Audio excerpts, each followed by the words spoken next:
Convidamos a todos para saudar a composição da mesa redonda Perspectivas para um Brasil Integrado, Infraestrutura, Regionalismo e Empreendedorismo.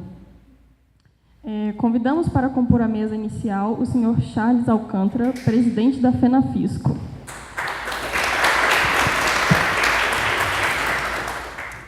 Convidamos o senhor Roberto Ellery, professor de Economia da Universidade de Brasília. E convidamos para compor o senhor Humberto Ribeiro, representante da Confederação Nacional de Serviços. Vamos iniciar.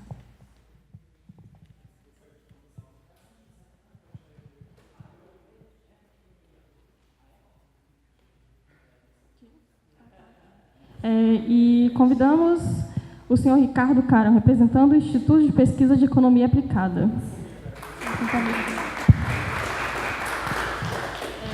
Para iniciar os trabalhos, passamos a palavra para o senhor Ricardo.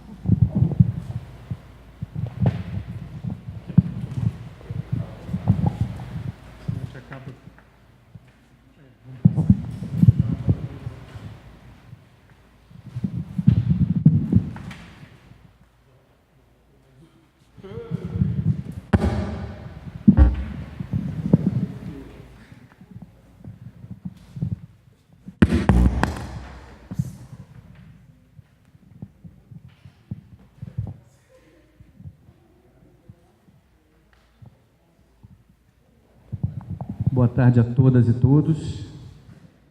Agradecer o convite para estar aqui hoje, fazendo a mediação dos debates. Saudar os participantes, Roberto Ellery, professor aqui da FACE, Charles Alcântara, Humberto Ribeiro. Nós teremos aqui tópicos interessantes para serem discutidos e eu vou já passar a palavra o mais rapidamente possível para a gente ter mais espaço depois para debates e perguntas e participação de todos. Vou começar com o professor Roberto Ellery, aqui da FACE, da casa, que vai fazer a primeira fala. Bom, agradeço o convite, a oportunidade de discutir junto com a comunidade aqui do pessoal de políticas públicas, gestão de políticas públicas. É uma satisfação, é um curso que eu tive, de certa forma, a satisfação de ver nascer. Nós participamos do processo de discussão que levou à criação do curso, depois na direção da faculdade, a criação do departamento. Então é sempre bacana ver o curso tomando forma, se solidificando e ocupando um espaço mais do que justo e merecido dentro aqui do cenário, não só acadêmico, mas de pesquisa, de tudo isso de Brasília. Eu sempre tive certeza que esse curso tem um grande futuro pela frente, porque é uma área fundamental e nós estamos no lugar apropriado. Então, é muita satisfação mesmo participar desse evento. Deixa eu abrir aqui, se você quiser. Eu vou para aí e você faz para mim? É só abrir a apresentação. Bom, pediram para falar sobre infraestrutura, empreendedorismo e regionalismo. Um pouco aqui, vocês vão ver que o regionalismo ficou um pouco de penetra aqui na minha festa, mas eu estou tratando dos três assuntos, apesar de não com a mesma talvez desenvoltura. Eu trabalhei com questão regional muitos anos atrás. A minha dissertação de mestrado era sobre questão regional e de diferença de renda de estados, mas isso tem mais de 20 anos. Hoje eu tenho trabalhado mais com crescimento, então essa parte de empreendedorismo e infraestrutura estão mais tranquilas para mim. Mas vamos lá, pode começar, pode botar o primeiro. Bom, a primeira coisa o que eu queria destacar é a importância de entender o que está acontecendo no Brasil e como é que esses três temas podem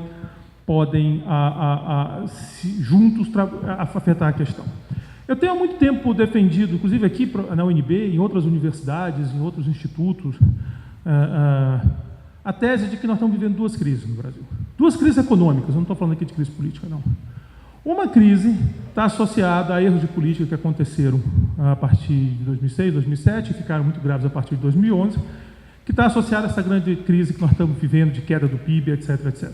Outra crise, é essa que eu me interesso mais, é essa que eu vou falar aqui, está associada a uma quase estagnação ou um crescimento medíocre da produtividade no Brasil E essa crise tem quase 40 anos. Então, essa crise, que se caracteriza por baixa produtividade e baixo crescimento da produtividade, não é coisa de um governo. Não é coisa do governo anterior, nem do antes do anterior, nem do antes do anterior, não é coisa da redemocratização. Essa crise, dependendo de como você calcula a produtividade, e eu trabalho muito com cálculo de produtividade, ela vem de meados dos anos 70 ou do começo dos anos 80, depende aí de algumas hipóteses que você vai fazer no cálculo de produtividade. E a gente não consegue sair dela. E essa crise, se não for resolvida, nós não vamos ter, talvez, o Brasil que a gente sonha em 2030, nem em 2050. Porque é essa produtividade, é essa capacidade de produzir mais com menos que faz o crescimento de longo prazo de uma economia e garante o enriquecimento. Quer dizer, a história do século XX, no final do dia, é a história de um aumento de produtividade nunca visto antes na história da humanidade e, por isso, um aumento de renda também nunca visto antes na história da humanidade. Então, essa capacidade é que nós estamos perdidos. Pode passar. Bom, eu sempre fico na dúvida como é que eu mostro isso. E eu tenho vários dados, vários slides, eu só tinha 15 minutos, eu não podia. Então, assim, eu estou usando um conceito de produtividade, que é a produtividade do trabalho, que é um conceito mais universal. Normalmente eu trabalho com produtividade total, que inclui capital. E lá o quadro fica ainda mais desastroso do que o que está aqui. Eu estou mostrando aí os Estados Unidos, a Coreia e o Brasil. 3 países que mostram a sua experiência de produtividade. Aí percebam como que a Coreia sai de uma situação pior que a do Brasil e ultrapassa o Brasil. Como você vê uma ultrapassagem, é o verdinho a Coreia. E como o Brasil anda pouquinho. Ele não consegue nada parecido com o que a Coreia fez. Ele não consegue sequer acompanhar os Estados Unidos, o que é um bocado frustrante isso. É de se esperar que os Estados Unidos cresça menos a produtividade que os outros países. Os Estados Unidos, para ficar mais produtivo, tem que criar.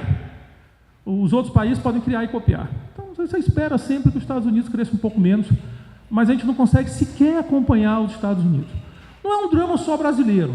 É um drama que a gente vai encontrar em vários outros países da América Latina. A América Latina tem um problema de produtividade, com a possível exceção do Chile. Pode passar, que aí vai agora os países da América Latina. Né? Vocês estão vendo o que eu botei? Botei o México. Vocês veem um drama parecido com o do Brasil, o México. Uma produtividade que vem subindo. Quando chega nos anos 80, ela cai e não consegue mais se recuperar. Então está aí o México e o Brasil. Nós somos menos produtivos que os mexicanos, mas a história não é tão diferente. Vem subindo, colapsa e lá fica. E o Chile talvez seja o contraponto da América Latina. Ele é um país que também tem aquela queda no começo dos anos 80, ali foi um desastre continental, mas depois o Chile consegue seguir o seu caminho, a coisa que os outros países ainda não conseguiram. A gente às vezes parece que vai e não vai. Tem umas subidinhas ali, ó. Você vê uma subidinha nos anos 90, para. Depois uma subidinha depois de 2000, para. A gente não consegue engatar esse processo. Pode passar. Bom, quando eu falo de erro de política, são vários, mas tem um que eu acho que casa as duas coisas, que esse gráfico, para mim, pega bem, que é a ideia de achar que a gente vai resolver esse problema subsidiando grandes empresários. A gente tem essa ideia arraigada no Brasil. Desde a década de talvez 30, 40, 50, o Brasil acredita piamente que o segredo do desenvolvimento é pegar dinheiro de pagador de imposto e fazer subsídio a grandes empresas, grandes empresários, porque esses caras vão puxar o desenvolvimento. É impressionante como... Eu brinco que se você pegar nos anos 50, todo mundo, do Roberto Campos ao Celso Furtado, todo mundo concordava com isso. A única exceção talvez fosse o Eugênio Goulart. Mas só o Eugênio Goulart. O resto, todo mundo acreditava isso, foi perdendo força, mas ainda continua muito forte. Então, esse exercício que nós tivemos aqui, a partir de 2005, o BNDES ele tinha um desembolso na faixa de 100 bilhões por ano. Ele mais que dobra esse desembolso. Você não consegue ver um efeito. Se eu botar a taxa de investimento da América Latina aqui, vocês vão ver quase a diferença da do Brasil. A única coisa que o Brasil teve foi uma recuperação mais rápida depois da crise em 2008. Mas em compensação com uma queda muito mais aguda que o resto do continente.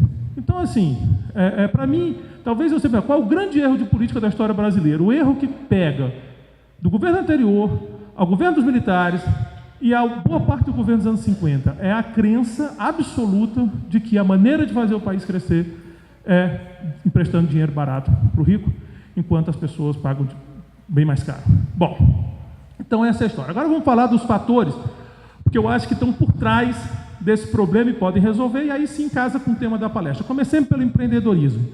Para mim, talvez seja a grande solução que nós precisamos é encontrar um arranjo de sociedade que permita que as pessoas produzam. Permitir que as pessoas produzam. E eu não estou falando aqui de nada estranho, não. É só olhar o resto do mundo. É claro que há restrições à produção no mundo todo, e algumas delas são bem-vindas. Isso é questão ambiental, tem a questão trabalhista, são várias questões que não são ignoradas em outros países, mas nenhum deles precisa criar o grau de dificuldade que o Brasil cria. Nós aqui temos uma lei que torna quase impossível empreender, tanto no setor público quanto no setor privado. Esse auditório, eu tomei a direção do prédio, esse auditório era um espaço vazio. Eu quis construir esse auditório usando recursos de doação. E eu encontrei quem quisesse dar o recurso, eu era o diretor da faculdade. Eu vim falar com um político muito importante de Brasília para me ajudar nisso, e ele falou o seguinte: professor, comece sua campanha pelo Correio Brasiliense. Eu disse, muito obrigado, bacana, mas por que o Correio tem que ser o primeiro? Ele disse, não, porque aí eles vão fazer uma reportagem te elogiando, e quando você for preso, eles não podem te botar na capa como ladrão. Uau! Achei que era coisa de políticos, esses caras. Aí eu conversei com um colega, dentro desse auditório, ainda na época desmontado, um colega servidor público, que é da AGU. E ele me disse basicamente a mesma coisa. Mas que sentido tem isso? Que sentido tem impedir o empreendedorismo? Acabou que demorou muito mais tempo do que o necessário, e nós fizemos com recurso orçamentário. Uma pena, porque a gente podia ter usado o recurso orçamentário para outras coisas.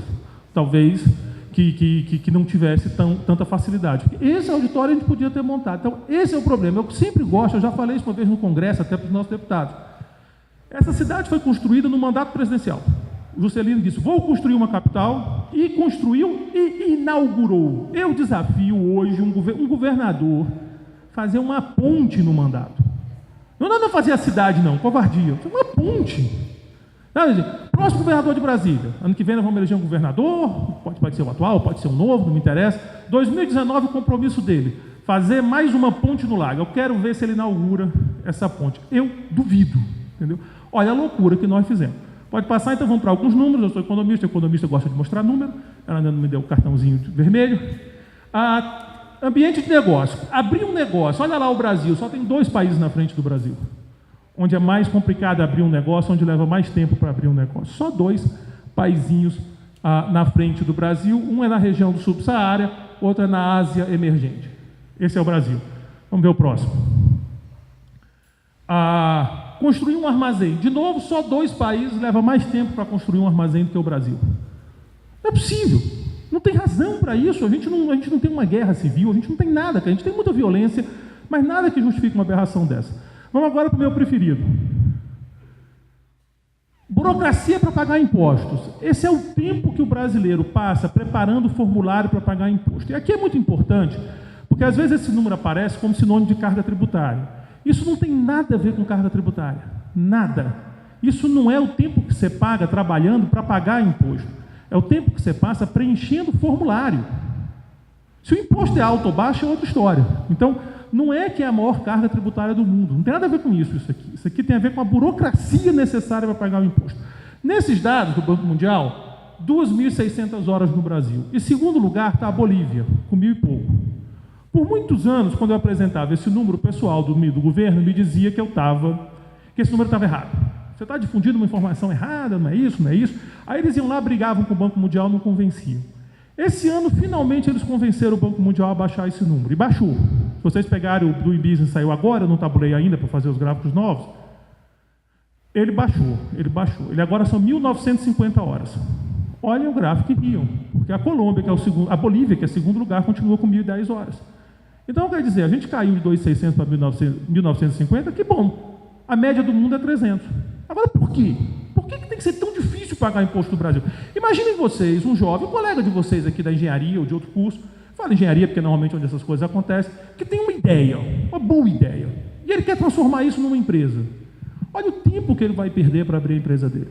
Ele vai ter que contratar um contador, ele vai ter que contratar um tributarista, a empresa dele não vai acontecer.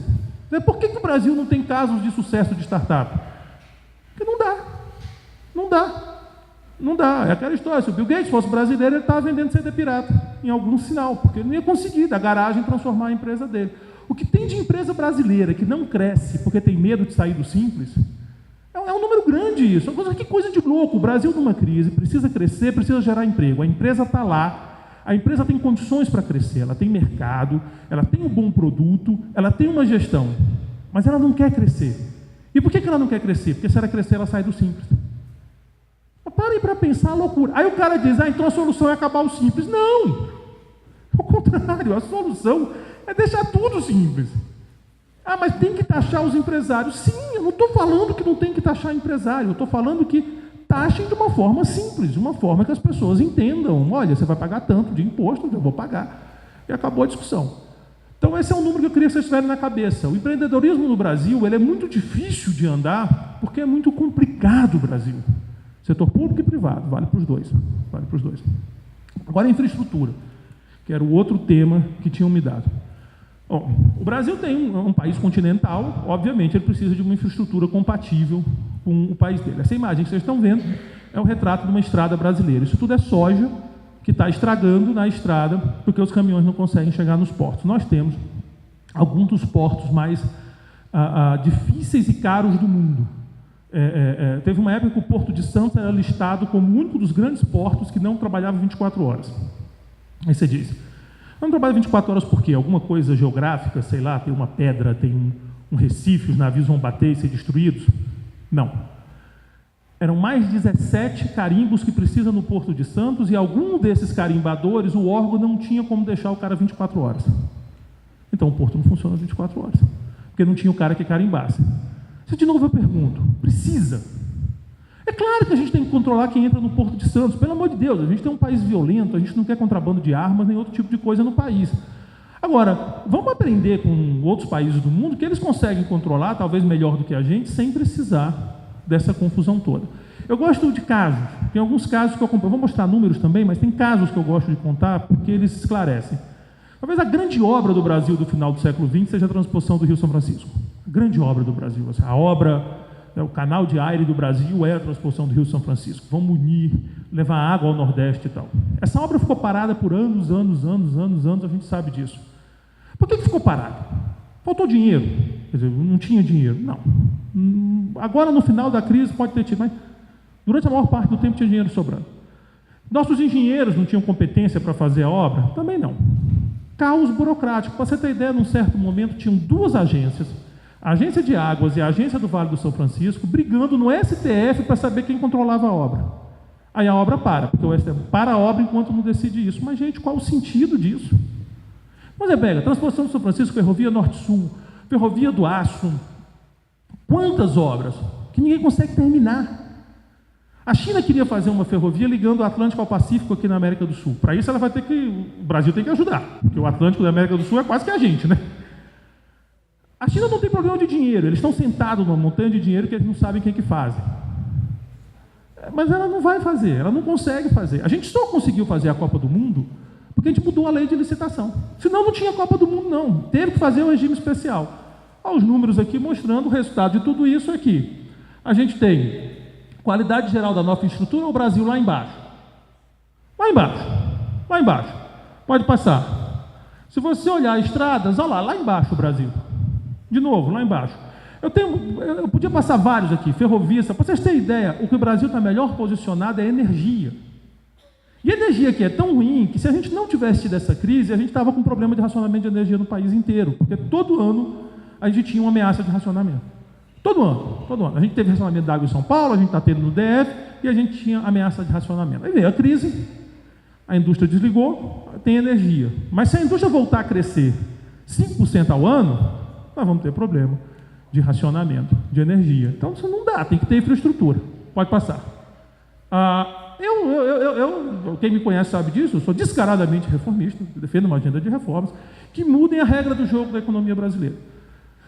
O Brasil tem que ser mais simples, mais fácil, as pessoas têm que entender o que pode e o que não pode. Não dá para ser essa dificuldade, o que pode, o que não pode, o que podia, o que não pode. O que você vê de obra que para, porque podia e não pode mais. Eu não estou lá dentro, mas eu acredito que deva haver uma maneira, por exemplo, de analisar impacto ambiental e dizer, pode, agora pode. Não pode, então não pode. Agora não dá, pode, não pode, pode, não pode. Que excepcionalmente aconteça isso, vá lá. no meio da obra, descobriu uma coisa, vá lá. Eu tenho um amigo italiano que diz que na Itália isso acontece muito. O cara tem a autorização para fazer a obra, ele começa a cavar e esbarra numa ruína do Império Romano. Aí não pode mais, ele não pode destruir a ruína. Vá lá. Mas não muda nada. Não muda nada, o cara diz não pode. Mas tem um aeroporto lá em Alto Paraíso. Os caras gastaram dinheiro para fazer um aeroporto. Mas não pode funcionar porque o avião atrapalha a fauna. Eu acredito que atrapalhe. Eu sou ignorante em biologia, mas eu acredito que atrapalhe. Mas já estava lá antes. Para que autorizar a gastar dinheiro no aeroporto se não podia? Talvez o dinheiro do aeroporto a gente tivesse feito uma boa estrada. Ou uma linha de trem. Quer dizer, não pode, não pode. Pode. O que não pode é ficar. Esse vai e volta que não tem quem aguente. Não tem investidor que aguente. Bom, tá, ela já me deu 3 minutos. Só para pegar a questão regional, eu vou deixar uma provocação na questão regional. Não vou nem falar. Eu lembro que em 2000, o Samuel Pessoa, na época ele não era tão famoso como é hoje ele vive nos jornais e tal. Aí o Samuel, ele fez uma provocação, que era a seguinte. Eu vou falar do Nordeste, sem ofensa a ninguém. Apesar de nascido no Rio, eu me considero cearense. Todos os meus amigos me chamam de cearense. Eu sou cearense. Meu pai é cearense. A minha mãe não é cearense, mas é filha de cearense. Então eu sou do Ceará. Minha família é do Ceará, eu sou Héler. E minha mãe é Alencar, que é mais cearense ainda. Então, sem nenhum problema com o Nordeste. Então, o Samuel perguntava, o Nordeste é uma região pobre? Ou o Nordeste é uma região que tem pobres? Aqui tem uma diferença importante. O Nordeste é pobre porque tem algum problema lá, por exemplo, a seca que o torna pobre, ou o Nordeste tem muito pobre, e é por isso que ele é pobre. E o Samuel sugere que o Nordeste tem muito pobre. Não necessariamente o Nordeste, são as características da região. E se isso é verdade, o nosso problema regional talvez seja, e aí eu acho que ele vai falar muito melhor do que eu, o reflexo do nosso problema de desigualdade de renda pessoal. Como a distância entre a renda das pessoas é muito grande no Brasil, um estado que tenha mais pobres, ele acaba ficando pobre. Qual o argumento que o Samuel usa para defender essa tese? Se você pegar pessoas com nível de qualificação semelhante, a diferença de salário não é tão grande no Nordeste e no Sul como possa parecer. Então, no Nordeste tem muita gente sem qualificação, por exemplo, porque não tem educação oferecida direito. Então, talvez se você quer atacar o problema de diferença regional do Brasil, em vez de começar com grandes, tipo Sudene, subsidiando o empresário, vamos pensar um sistema de educação acessível, de qualidade para todo mundo. Talvez isso tenha um impacto na desigualdade regional maior do que BNB, Sudene, todo mundo junto, tá certo? Então, essa é a provocação que eu quero deixar para vocês, para encerrar minha apresentação, praticamente dentro do tempo, tá ok? Muito obrigado de novo pelo convite, satisfação ter participado. Obrigado, professor Roberto, pela sua intervenção. Na sequência aqui, vou passar para o Charles Alcântara, presidente da FENAFISCO, fazer a sua fala.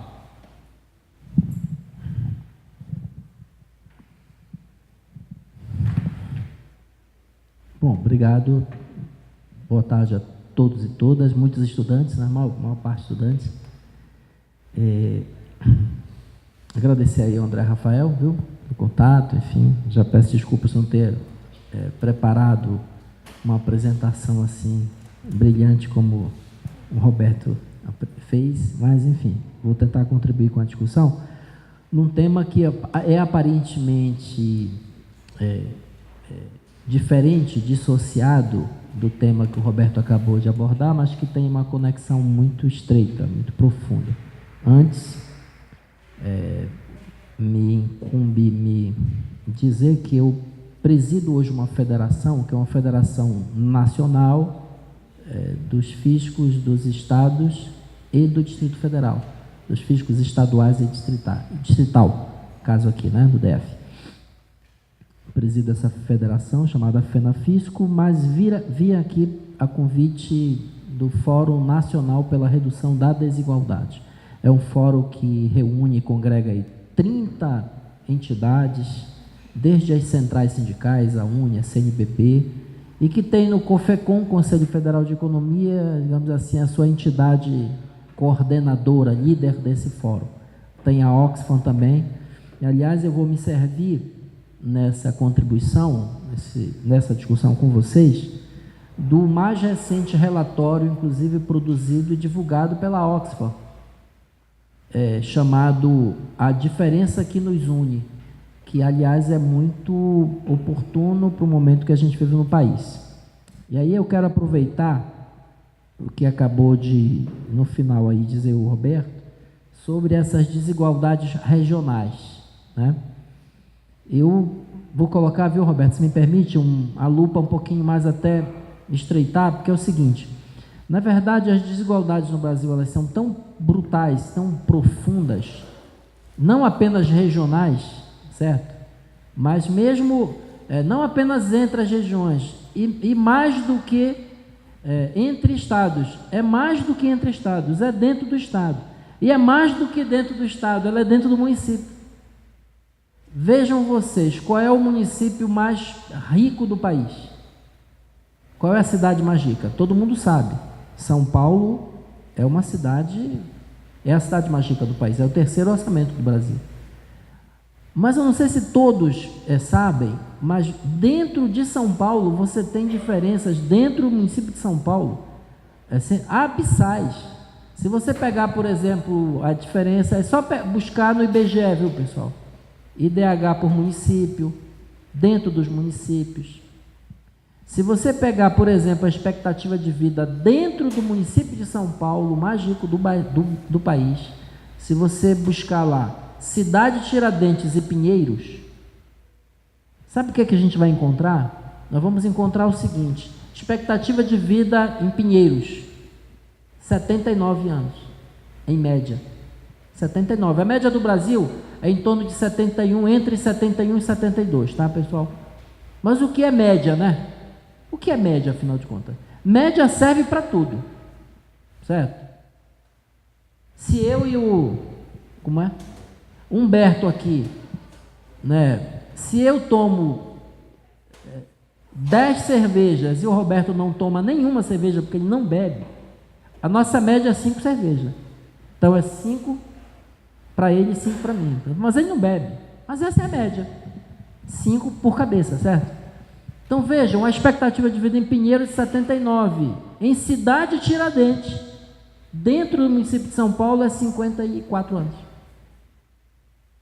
Vocês sabiam que tem distrito dentro do município de São Paulo com expectativa de vida de 54 anos? Pior do que várias cidades do Nordeste. Eu falo das capitais. E também outros municípios que não são capitais, mas têm uma condição de vida até um pouco melhor. Então vejam o problema, o tamanho do problema. Quero aqui passar alguns dados para vocês. Eu vou fazer uma provocação. Eu vim falar um pouco sobre a questão tributária, um pouco sobre tributação e desigualdade, certo? É o nosso objeto de estudo da FENAFISCO, das nossas reflexões, um tema bastante árido, porque carregado de fetiches, de estigmas. Roberto falou aqui de uma grande, digamos assim, de um consenso forjado ao longo dos anos acerca do subsídio empresarial como panaceia para resolver os problemas do país, né? As pessoas acreditam que subsidiar empresário resolve o problema, não porque elas não acreditam porque elas gostam de acreditar, é porque elas não têm acesso a outras possibilidades, a outra versão, a outro ponto de vista, certo? Então elas acreditam que subsídio, mais do que subsídio, que renúncia fiscal ajuda a resolver o problema do desenvolvimento, enfim, da geração de emprego. Por isso que o Brasil pratica uma renúncia fiscal assim, absolutamente irresponsável, para não dizer obscura e ilícita. Isso no caso dos estados é uma coisa muito flagrante. Mas veja, vou fazer a provocação. Eu suspeito que boa parte de vocês aqui acredita piamente que a carga tributária do Brasil é muito alta. Eu errei? No Brasil paga-se muito imposto, não é isso? É isso? Não, nem precisa me dizer, conversem com vocês mesmos. O Brasil, a carga tributária é muito alta, paga-se muito imposto, não é assim? Pô, isso é uma mentira, pessoal. Aliás, é uma meia-verdade, e toda meia-verdade tem mentira. É uma mentira, é uma mentira escandalosa, obscena. No Brasil, a classe média e os de baixo pagam muito imposto. Há uma diferença entre dizer No Brasil paga-se muito imposto, genericamente falando, ou seja, essa frase, ela quer dizer o seguinte: todo mundo no Brasil indistintamente paga muito imposto. Não é verdade. No Brasil, a classe média para baixo paga muito imposto. Os 10% mais ricos pagam pouquíssimo imposto no Brasil. Quase nada de imposto. Tá? Se você admitir que incide IPVA sobre automóvel, mas não incide IPVA sobre um iate,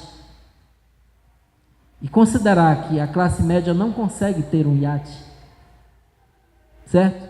Mas não incide IPVA sobre o iate, mesmo sendo um veículo automotor. IPVA é imposto sobre a propriedade de veículos automotores. Iate é automotor, helicóptero é automotor, aeronave, pequenas aeronaves. Os super ricos no Brasil têm aeronave, têm helicóptero, têm iate. Eles não pagam 1 centavo sobre a posse desses bens. Nem 1 centavo, viu, pessoal? Ah, não é que a alíquota seja baixa, não. Não pagam nenhum centavo. Certo? No Brasil, quem recebe lucros e dividendos, que é, por assim dizer, o salário dos super ricos, está isento de tributação. Lucros e dividendos. Então, assim, quem ganha, pessoal, 320 salários mínimos no Brasil, acima de 320 mil salários mínimos, 320 salários mínimos por mês, e aí em torno de 70 mil contribuintes de imposto de renda, estão isentos de imposto de renda no Brasil. Então, como é que eu posso admitir a ideia de que no Brasil todos indistintamente pagam muito imposto? Isso serve para quem? Essa versão, ela serve para quem? Ela serve, sabe para quê? Para a gente não alterar, para a gente cair na armadilha de ter ojeriza a discutir, por exemplo, a mudança desse modelo, cobrar mais de quem pode mais e menos de quem pode menos. Então você mantém a situação status quo. E para quem interessa esse status quo no Brasil? Para os super ricos. Então vamos lá, alguns dados, tá? Recentemente, nesse relatório da Oxfam, ela divulgou que 6 bilionários brasileiros, 6, não são 60 nem 600, são 6. 3 deles ligados à Ambev. 3 dos 6. Tem uma riqueza equivalente, pessoal, aos 100 milhões mais pobres, a metade do Brasil. 6 brasileiros acumulam uma riqueza equivalente a 100 milhões. Nós começamos 2017 com 16 milhões de pessoas abaixo da linha de pobreza. Começamos este ano com 16 milhões de pessoas abaixo da linha de pobreza. O Brasil, olha, dos países, pessoal, com dados disponíveis, nós não podemos dizer que é de todo o planeta, tá? Nós podemos trabalhar com a ideia de que dos países com dados disponíveis para estudo, o Brasil é o que mais concentra renda no 1% mais rico. De todos os países com dados disponíveis.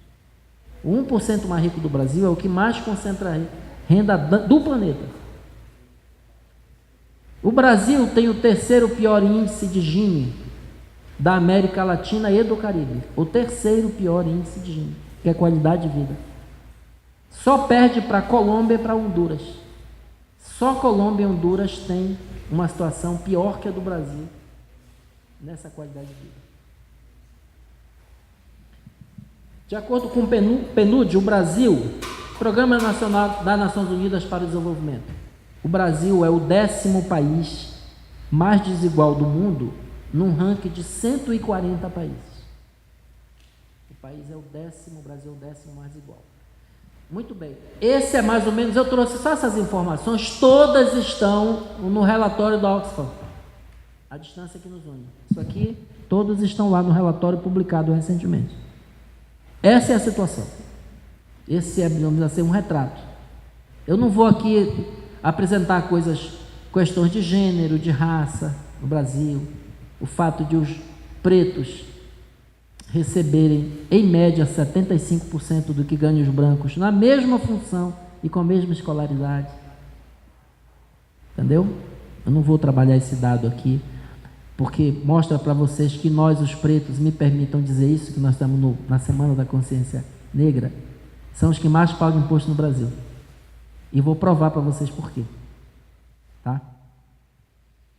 O fato é que combater essa desigualdade, enfrentar essa desigualdade, não existe uma receita acabada. Não existe uma saída e uma bala de prata, como disse certa vez um presidente que não deixou saudade. Então veja, não tem uma bala de prata. É um conjunto de políticas, entre as quais a maneira como o Estado arrecada da sociedade os recursos, em forma de tributos. A maneira como o Estado retira da sociedade, o que é o tributo, pessoal? O tributo é aquele dever que o cidadão, certo, tem para com o Estado, para com a sociedade. O Estado retira quanto de cada um de vocês? Em que proporção ele retira? Que justiça há quando o Estado retira mais de quem pode menos e menos de quem pode mais, e na hora de aplicar o recurso, ele inverte, ele aplica mais para quem precisa menos, por intermédio de subsídios, Roberto, por intermédio de renúncia. Isso é o gasto com o tributo do brasileiro, certo? Então, a mudança do modelo tributário, de modo que ele se torne justo, mais justo, é uma das saídas para enfrentar a desigualdade. Nós enfrentamos a desigualdade com políticas redistributivas, com gasto social, com investimento em saúde, em educação, mas também mudando a forma como o Estado cobra da sociedade os tributos. Isso ainda é um tabu no Brasil. O sistema tributário do Brasil hoje, ele não apenas ajuda a combater a desigualdade, como ele reforça a desigualdade, ele concentra mais a renda e ele se constitui no verdadeiro obstáculo ao enfrentamento da desigualdade no Brasil. Pra vocês terem uma ideia, olha os dados aqui da OCDE, os países desenvolvidos, tá? Para mostrar que é mentira que o Brasil é um dos países que mais cobra imposto no mundo. É mentira. E os dados provam. A média da OCDE, a carga tributária média da OCDE, é de 35%. A média. Vocês sabem qual é a carga tributária do Brasil hoje?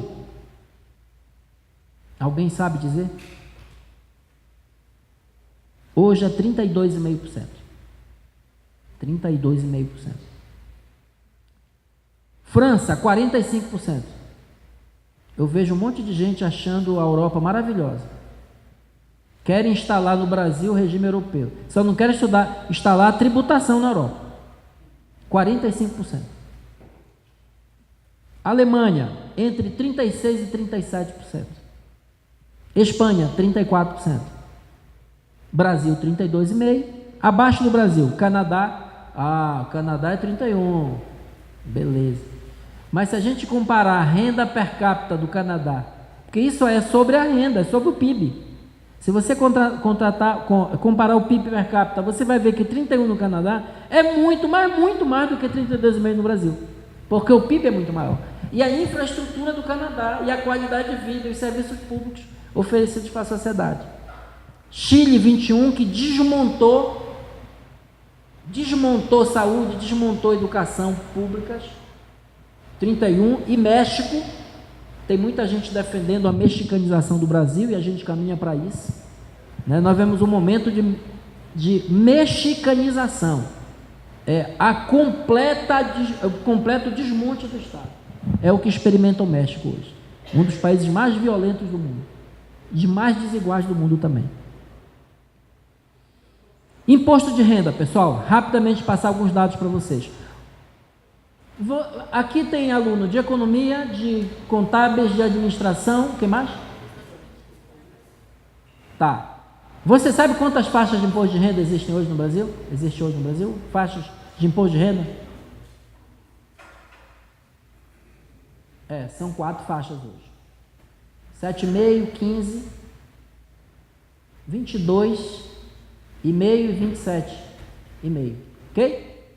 São essas 4 faixas. Vocês sabiam que o Brasil já teve 13 faixas de imposto de renda? 13 alíquotas.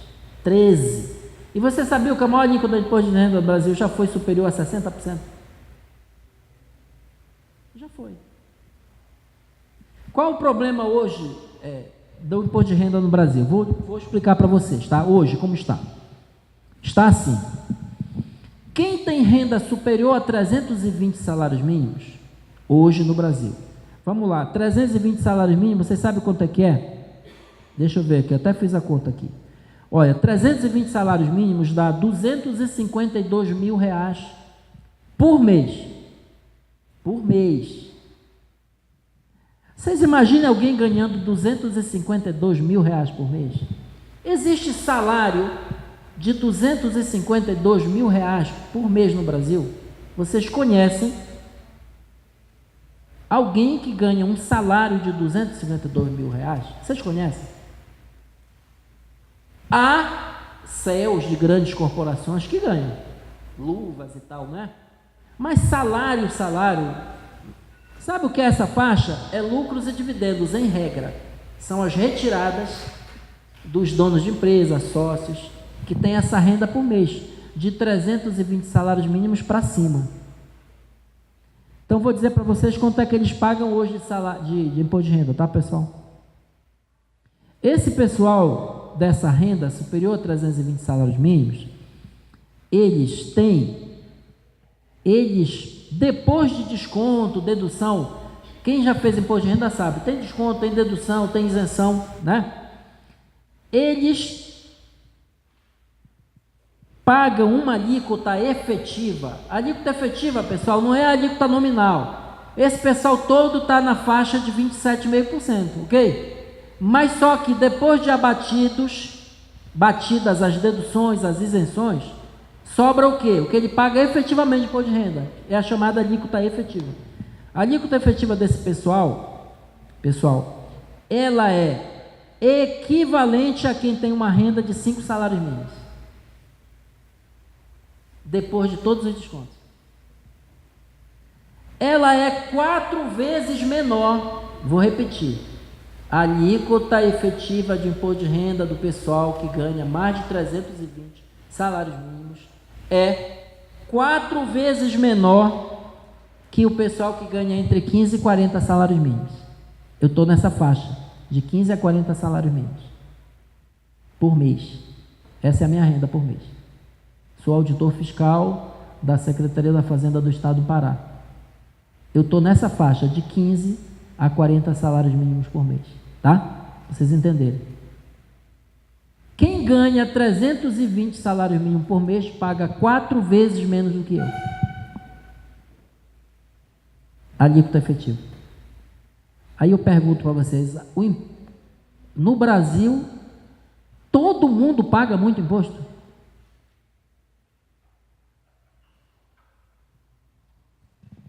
Olha, a isenção para essa turma, ela chega a ser de 2/3. 2/3 a 70%. Só de isenção.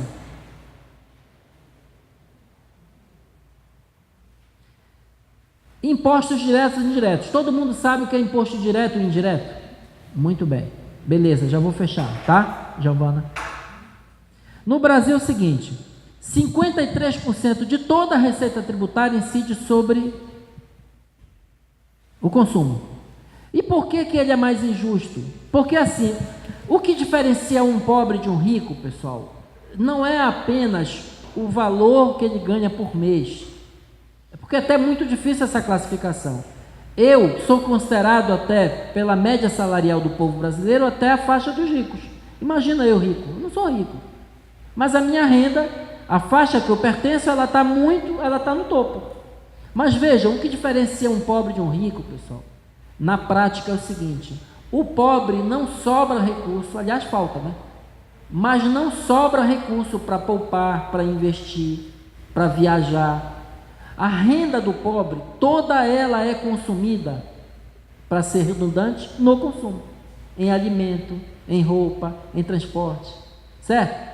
Se você tem uma tributação que incide muito mais fortemente no consumo, O que é que você está fazendo na prática? Você está onerando muito mais os mais pobres. Porque o rico, ele pega uma parte da sua renda, ele não gasta toda no consumo. Ele guarda, ele poupa, ele investe. Então ele proporcionalmente é menos exigido, é menos sacrificado. É por isso que nos países, tá, pessoal, desenvolvidos, essa questão já foi solucionada. A tributação nos países desenvolvidos, ela é muito maior sobre a renda e o patrimônio do que sobre o consumo. Então o problema da carga tributária do Brasil não é que ela é elevada ou que ela é alta para todos. O problema é que ela é mal distribuída, ela exige mais de quem pode menos e o contrário de quem pode mais. E ela incide muito pesadamente sobre o consumo. Esse é o grande problema. Nós não vamos mudar, pessoal, juros sobre capital próprio, para terminar, tá, Giovana, te prometo. Juros sobre capital próprio é outra invenção, outra arquitetura. A empresa, e existe uma série de artifícios, pessoal, para não pagar tributo no Brasil. Nenhum deles serve aos pobres, porque pobre já é descontado no seu contra-cheque, tá? E quando vai comprar alguma coisa no supermercado. Então veja, a empresa, o sócio recebe dividendos, e o que ele faz em determinado momento, ele ou um conjunto de sócios? Emprestam recursos para a sua própria empresa. Vejam, emprestam recursos para a sua própria empresa. Essa empresa vai fazer o quê? Pagar juros para o seu sócio. Você emprestou para a sua própria empresa, a empresa, pessoa jurídica, vai pagar juros para você. Esse juro que a empresa está pagando é considerado despesa para a empresa. Vejam, e por ser despesa, ela abate na hora de declarar o imposto de renda. Na hora de calcular o seu imposto de renda, a pessoa jurídica, e na hora de calcular a sua contribuição social sobre o lucro líquido, ela abate todas as suas despesas, inclusive a despesa de juro que ela pagou para o próprio dono. Vejam como é bonito, né? Como é interessante. Então ela paga muito menos imposto. Então vejam, gente, enfim, eu quero encerrar dizendo que o Fórum Nacional pela Redução da Desigualdade enxerga e compreende a mudança do modelo tributário como uma questão vital, fundamental para enfrentar a desigualdade no Brasil. Fundamental. É preciso reduzir os tributos que incidem sobre o consumo das famílias. É preciso aumentar, sim, aumentar tributo no Brasil. A gente não tem que ter medo de dizer isso. É preciso aumentar tributo no Brasil dos super ricos, que não pagam imposto, para que nós possamos ter chance de construir um país justo. Muito obrigado. Obrigado, Charles. Eu aproveito para passar a palavra agora para o Humberto Ribeiro, da Confederação Nacional de Serviço.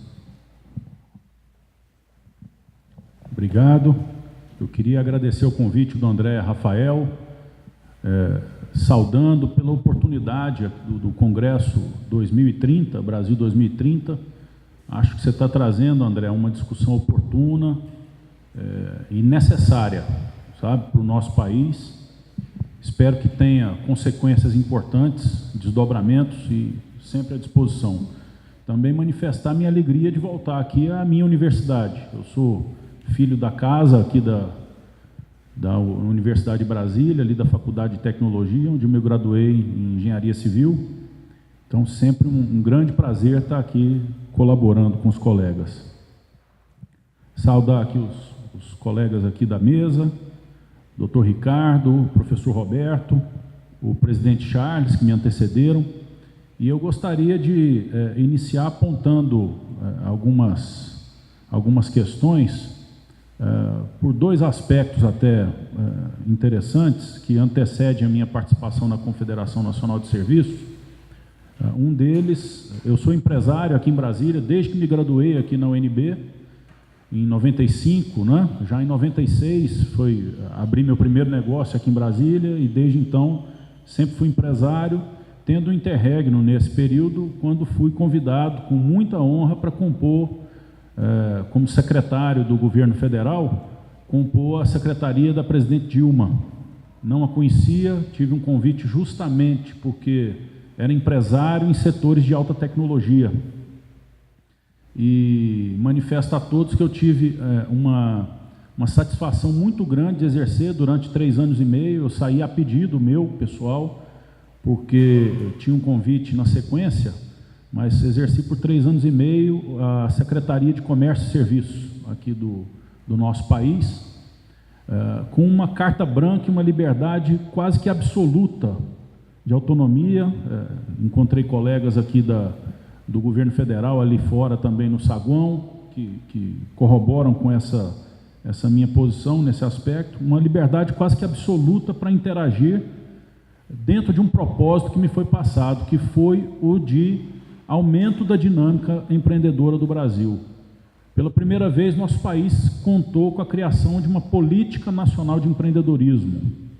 Nós realizamos, nesse período, de 2011 a 2014, o maior programa de inclusão empresarial, empreendedora do planeta Terra.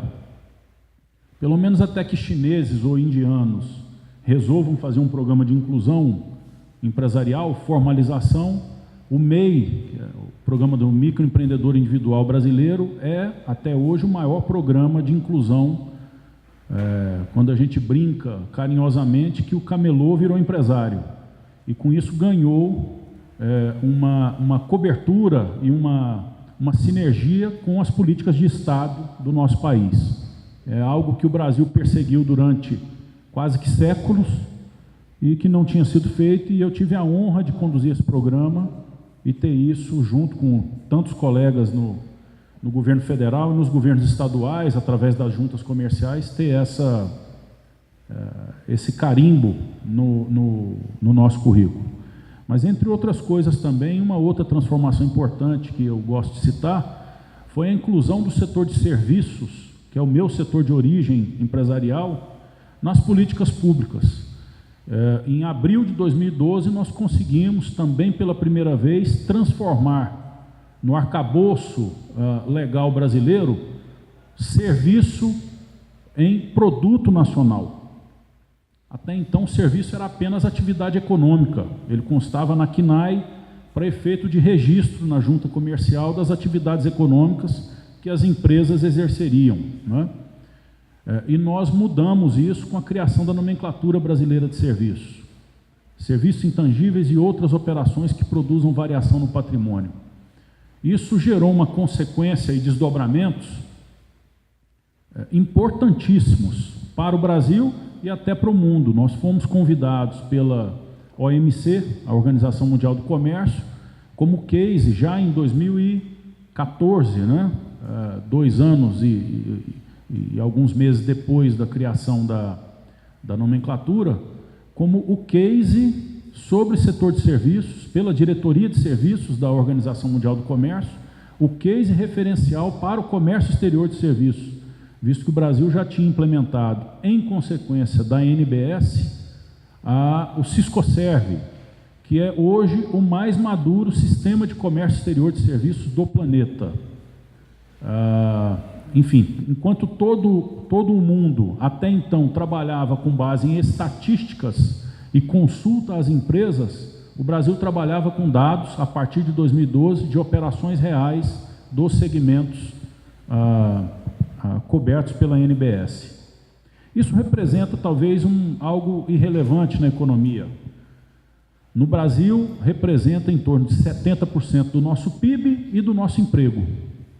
Em outros países, em especial Europa, Estados Unidos, representa mais de 80% das economias. Hoje o comércio exterior de serviço já contabiliza mais de 5 trilhões de transações planeta fora, ao ano, né? Mas, enfim, dito isso, isso justifica alguns dos pontos de vista e um convite que recebi para depois durante o meu período de quarentena, inclusive do governo federal, ter sido convidado pela Universidade de Cornell, nos Estados Unidos, como um dos professores visitantes e um dos coordenadores do Emerging Markets Institute, lá na Cornell University. A Universidade de Cornell é uma universidade muito tradicional, é uma das Ivy Leagues dos Estados Unidos, uma das 7 mais tradicionais dos Estados Unidos, né, e que está fazendo, nesse exato momento, uma nova grande investida focada no setor de serviços, mais uma vez. É uma universidade que tradicionalmente aborda o setor de serviços, foi a primeira grande universidade americana em ter um curso de cinema e audiovisual, lá ainda no período do cinema mudo, né, a cidade de Ítaca, nos Estados Unidos, antes de Hollywood existir, ela foi o polo de cinema americano. Vários artistas daquela época moraram, né, em razão da Universidade de Cornell, naquela região. Ela focou também no setor de hotelaria. Ela hoje conta com a melhor escola de hotelaria do planeta, além de, obviamente, todos os cursos de primeira linha que ela tem, entre os top 5 do planeta, em diversas outras áreas. Inclusive, encontrei colegas aqui da UNB fazendo mestrado e doutorado nos cursos lá de veterinária e agronomia, né, na área de ciências agrícolas lá da universidade, que é tida como também uma das melhores do mundo. O meu objetivo lá foi contribuir com o setor de serviços. Minhas 2 disciplinas foram, num semestre, a área de comércio exterior de serviços, e no semestre seguinte a área de serviços, inovação em serviços.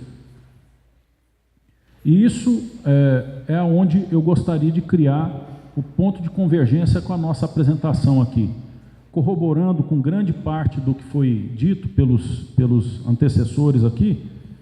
Só resgatar alguns pontos, quer dizer, falando de juntas comerciais, os dados, as estatísticas que o professor Roberto apresentou estão corretas, é só fazendo a ressalva de que elas retratam a junta comercial do Estado de São Paulo e não a nacional, porque a metodologia do Banco Mundial, que apresenta esses resultados que foram apresentados nos gráficos, ela utiliza a maior cidade de cada país como referência para a obtenção dos seus dados.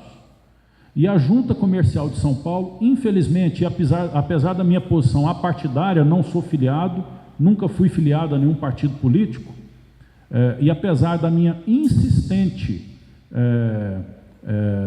vamos dizer, obsessão até pela inclusão dos veículos de facilitação empreendedora, naquele momento da Política Nacional de Empreendedorismo, pelo Brasil afora, inclusive São Paulo, o governo do Estado de São Paulo, à época, preferiu não adotar o mesmo ferramental que nós colocamos em diversos outros locais, inclusive aqui em Brasília, aonde nós tivemos, e aí é um ponto que eu faço ressalva, aproveitando aqui a presença na faculdade, que também inclui os contadores, de alguns maus contadores, ao meu ponto de vista, não representam, ao meu ponto de vista, a grande massa dos contadores brasileiros, mas alguns maus contadores oferecendo resistência, inclusive promovendo até campanhas, vamos dizer assim, de má fé na mídia e assim por diante. Nós convivemos até com uma grande rede de televisão nacional que, por diversas outras razões, desejosa de sempre apresentar notícias negativas quanto ao governo e tudo mais, convivemos com a presença permanente deles na porta da Junta Comercial do Distrito Federal por alguns meses, né, querendo buscar notícias negativas em relação à abertura de empresa. Mas a Junta Comercial do DF foi a primeira do Brasil a fazer o processo de abertura de empresa limitada de baixo risco, que são praticamente mais de 85% das empresas abertas aqui no Distrito Federal, em menos de 48 horas. Sistema feito com protocolo digital, e os bons contadores conseguiram entender a importância disso e fomentar esse trabalho junto conosco. E aí eu aproveito aqui também para agradecê-los por esse trabalho.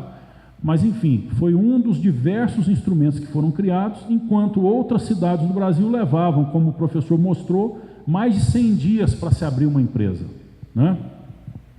Esse processo ele teve reveses, aí eu fiquei sabendo aí nos últimos anos, mas, enfim, acredito que continue em operação, não só em Brasília, e ele percorreu aí diversos outros estados. Eu sei que, na sequência também, com apoio do SEBRAE Nacional, isso foi implementado com uma meta de 5 dias de abertura de empresa em todo o Brasil. Não sei se todo o Brasil já está cumprindo essa meta. Espero que esteja, né? Mas, enfim, resgatado alguns desses pontos sobre a participação no governo federal, eu coloco ainda algumas miopias que, seja como empresário, seja como em exercício de uma função pública, que muito me honrou, algumas miopias que eu vejo ainda no nosso país acontecendo, e muito corrobora com o que foi dito pelos colegas. No Brasil, o tributo ele não é só complexo, ele é feito de forma errada, como disse aqui o presidente Charles, né? No Brasil, diferente de muitos outros países, tributamos faturamento das empresas em excesso e não tributamos corretamente lucro. Quer dizer, o governo ele não é sócio no sucesso, ele não empreende um ambiente de negócio adequado que depois se divida os frutos entre governo e setor privado. E sim, a gente fatura na catraca de entrada, ou seja, independente do que venha a ser o sucesso do negócio, né? Como disse também o Dr. Charles, temos para o cidadão a tributação em cima de renda, em cima de consumo, ao invés da renda e patrimônio. Eu tive, até 2010, uma empresa onde eu tinha uma sociedade com os japoneses, um grande grupo japonês. E um dos diretores do grupo, que ficou muito amigo meu, ele dizia: olha, tem uma grande vantagem em se investir na pessoa física no Brasil, além das benesses. O patrimônio não é tributado como é tributado no Japão. E ele me dizendo, lá no Japão, se eu deixar uma casa como herança para os meus filhos, em torno de 65% do valor da casa será tributado. Aqui no Brasil, se eu não me engano, presidente, é em torno de 4% o imposto de transferência, né? Ou seja, o cidadão japonês e o filho do rico japonês, ele sabe que se ele não sentar no banco da universidade, se esforçar, promover políticas empreendedoras na sua vida pessoal e se desenvolver numa direção produtiva, 65% do que o pai ou a mãe deixar para ele fica para o Estado. A consequência é que o neto já ficou com, teoricamente, zero. O bisneto, obviamente, é zero. Então, não existe essa propagação de status quo. O cidadão japonês, e não é só o Japão, obviamente, que tem políticas semelhantes a essa, o cidadão japonês tem que se esforçar pela nação e por ele próprio, né? Isso gera um contexto de coesão social também, empreendedorismo diferente. É um exemplo ilustrativo que eu trago. Também a questão da tributação em cima do pequeno e não do grande. É uma outra diferença do Brasil em relação a vários outros países que têm modelos que comprovam um sucesso maior, né? O pobre versus rico, formando essa desigualdade crescente no Brasil, e essa é a grande miopia nacional, né? Eu sou um sujeito que tive condição de estudar em escola privada, passei e me esforcei muito, sempre fui muito dedicado aos estudos, passei e me formei numa das melhores universidades do Brasil, mas é uma universidade pública, que é a nossa UNB, né? E me sentia sempre até em dívida com a sociedade, de dar a contribuição, e por isso nunca me nego a diversas atividades nesse sentido. Mas o Brasil, isso forma um funil de privilégios, né? Tem sido mudado recentemente, acredito, mas ainda há muito o que fazer nessa questão da desigualdade. E um outro ponto, proteção a setores tradicionais ao invés do estímulo a setores de alto potencial. No Brasil nós temos, e eu convivi isso dentro do Ministério do Desenvolvimento, e eu disse várias vezes, eu já tinha um ditado famoso dentro do Ministério, é que na política pública de cadeia produtiva brasileira, o rabo abana o cachorro. Nós temos um setor secundário da economia que gira em torno de 12% do PIB e que manda no Ministério, hoje chamado da Indústria, Comércio Exterior e Serviços, mas que até então era o Ministério do Desenvolvimento, o MIDIC, né? Quando a gente vê setores tradicionais, eu recentemente vi uma apresentação de um professor que eu achei muito interessante. Ele disse na apresentação o seguinte: Ele diz que em 100 anos, de 1850 a 1950, 90% do emprego agrícola global desapareceu, pelo fenômeno da automação do setor do campo. E entre 1970 e 2010, 75% do emprego industrial aconteceu também da mesma forma. Mas o ponto que ele queria chegar não é esse, é que a fé dele é o seguinte: as transformações econômicas em setores mais consolidados de serviço está acontecendo agora, dado robotização, dado digitalização, dado agora inteligência artificial, que é um outro ponto onde você tem cognição por parte dos sistemas para tomada de decisões, né? Seja num caixa bancário, seja num atendimento online, de uma compra de passagem aérea, enfim, uma série de setores. Também acontecerá o mesmo no setor de serviço. Portanto, o alerta é de que, se não há um foco em setores de alto potencial, há um risco muito grande, não mais em que 100 anos sejam necessários para uma transformação econômica. Isso agora acontecerá em menos de uma década, talvez. Esse é o grande risco nacional. E no Brasil, nós ainda estamos discutindo, na grande maioria do espaço ocupado, seja na mídia, seja nas discussões políticas, setores tradicionais.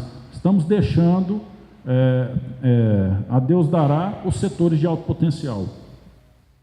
Nesse sentido, nós temos desenvolvido na Confederação Nacional de Serviços diversas ações no sentido de servicificação moderna da economia, digitalização da economia brasileira, internacionalização da economia brasileira, visto que os nossos setores também são intensamente importadores de modelo de negócio.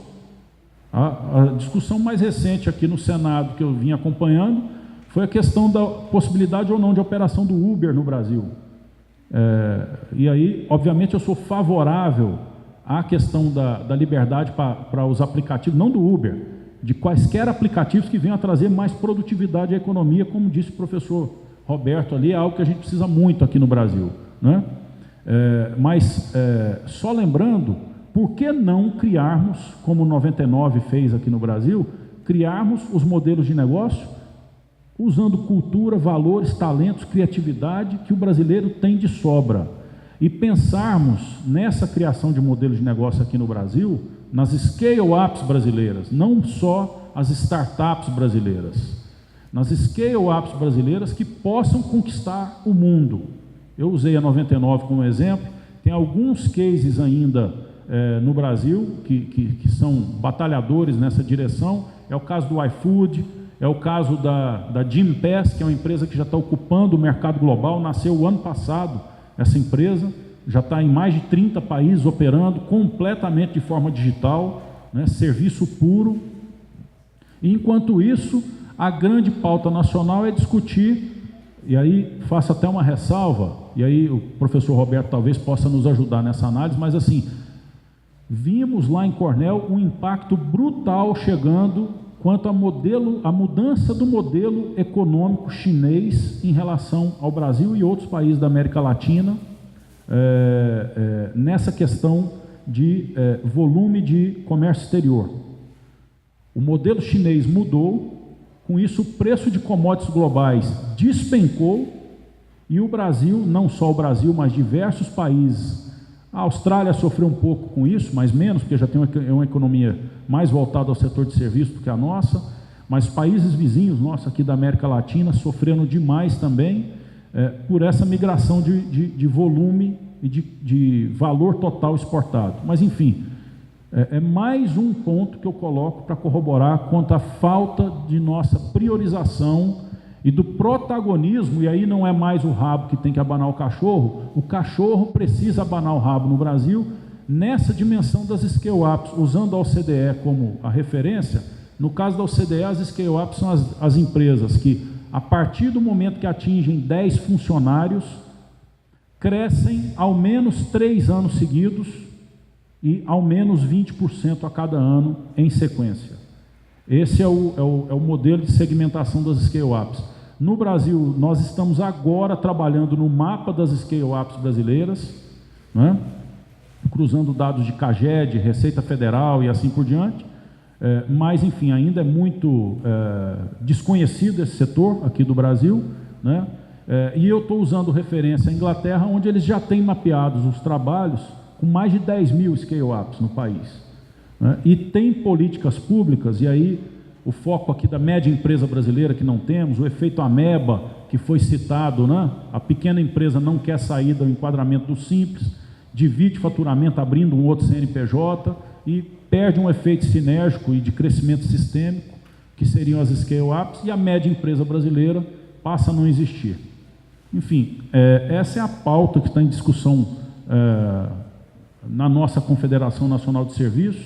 Quero agradecer, é uma discussão técnica que pode acontecer, mas também algo que o apontamento de um Brasil, seguramente 2030, precisa já ter endereçado hoje. Porque se a gente deixar para fazer lá, o nosso problema, a nossa crise, ela será muito mais amplificada do que a que a gente hoje convive, porque as transformações globais serão intensas nessa próxima década de uma forma muito maior do que foram na década que acabou de passar.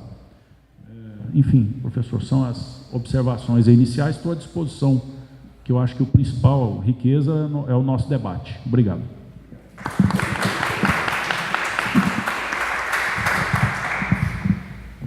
Bom, eu tenho aqui reservados 20 minutos para considerações, eu vou encurtar isso bastante, tentar fazer aqui alguns comentários em cima das 3 falas, que eu vi uma grande complementaridade, inclusive em sequência, vou comentar agora. Então, vou ser mais curto, mais sucinto, para abrir espaço para as perguntas que vão ser trazidas, é isso? Como é que vai ser o processo da dinâmica das perguntas? Direto? Tá, a audiência tá menor. Bom, então vou aqui rapidamente fazer os meus comentários. O professor Roberto começou falando batendo bastante na questão da produtividade. Se eu tivesse que fazer uma síntese, eu diria que o que eu vi aqui mais enfático, o professor Roberto me corrija, mas foi a questão da produtividade, né? O cenário para negócio no Brasil é ruim. A infraestrutura é deficiente, né? E nós temos aí desigualdades que funcionam quase como causa e consequência, né? Elas vão se aprofundando e vão piorando o ambiente no qual empresas e trabalhadores e governo atuam. Então, essa questão da produtividade, o professor Roberto citou especificamente algumas políticas. Eu não vou nem entrar no mérito das ideias, né? Porque ideias cada um, obviamente, vai defender a sua visão de mundo. Mas que há alguma coisa errada, acho que isso é consensual. As políticas ideais para consertar isso é que vão variar de caso a caso, de gestão a gestão, de governo a governo. Mas não há como discordar que a burocracia no setor de infraestrutura, por exemplo, a burocracia em negócios, a infraestrutura deficiente, enfim, são serviços públicos, né, de qualidade duvidosa em muitos casos, que isso é um fator que precisa ser enfrentado, e o jeito de enfrentar isso é fazer mudanças estruturais. Quanto a isso, acho que esse diagnóstico ninguém tem dúvida. Charles vindo falar aqui da desigualdade, né, que é onde hoje a FENAFISCO mais está atuando, principalmente no projeto no Fórum Nacional pela Redução, tocou em vários aspectos também estruturantes, que eu acho que fazem parte das causas pelas quais a nossa sociedade hoje enfrenta boa parte desses problemas. Quer dizer, a gente tem aí uma questão de causa e consequência, que acabam se somando. E na fala do Humberto, achei muito interessante o seguinte, né? Ele trouxe um caso, eu tinha anotado aqui nos meus alfarrábios aqui para comentar, 2 questões-chave. Políticas públicas necessárias para enfrentar isso e mudança institucional. Quer dizer, tudo que foi comentado pelo professor Roberto e o Charles depois complementou na questão, na visão, na dimensão da desigualdade, precisa ser enfrentado com mudança institucional. E há espaço, acho que a citação aqui da Política Nacional de Empreendedorismo é um exemplo disso, há espaço para o poder público absorver uma agenda que vem da sociedade, que é uma demanda em prol da melhoria do combate à desigualdade, da melhoria da produtividade sistêmica da economia, por meio de políticas públicas ativas. Então, fazendo aqui a minha síntese do que eu hoje aqui com os colegas aprendi e refleti, eu diria que, primeiro, temos a necessidade de uma agenda de reformas. Tem uma novidade, acho que isso aqui é quase um consenso nacional, Que reformas são essas? Eu acho que tem que estar dentro, inclusive, do conceito do Congresso. Quer dizer, Brasil 2030, a gente precisa pensar a médio e longo prazo. O Brasil se acostumou a pensar em curto prazo e resolver problema conjuntural, administrar o dia a dia, e é preciso parar e pensar. E um projeto de desenvolvimento que incorpore produtividade, combate à desigualdade e mudança institucional tem que ser debatido. Tem que ter espaços como aqui hoje, participação, ideias, confrontação no sentido de diálogo, de apontar pontos fortes e fracos das soluções possíveis, e uma agenda de reformas que inclua mudanças institucionais em prol das melhorias que a gente quer ver. E acho que ficou claro aqui que é preciso não pensar Estado e setor privado como antagônicos, como adversários. Não são, não podem ser. Os países que alcançaram altos níveis de desenvolvimento tiveram a sinergia público-privado em alto nível, né? Então, é preciso pensar como aumentar essa sinergia na infraestrutura, no desenvolvimento econômico, no empreendedorismo, no combate à desigualdade, olhando aí, por exemplo, a questão da tributação, uma reforma tributária. Então, acho que o grande recado que fica é esse: um projeto de desenvolvimento, ele precisa de debate, ele precisa de discussão. Ideias têm que fluir, ser debatidas, confrontadas, sopesadas para identificar prós e contras, custo-benefício das ideias, porque mais importante que a ideia em si é o processo pelo qual elas são discutidas na sociedade e viram políticas públicas que apoiam o privado a atuar, o público a atuar em prol de uma sociedade mais igual e mais desenvolvida. Eu acho que esse é uma mensagem que fica aqui muito forte da fala de todos que tiveram fazendo as suas intervenções. Bom, agora eu vou deixar os membros da mesa que quiserem complementar, quando forem responder as perguntas. O que te parece, Roberto? Direto, e depois qualquer fala adicional final a gente faz no encerramento. Isso, acho que aproveita e faz qualquer consideração adicional. Então está aberto a perguntas.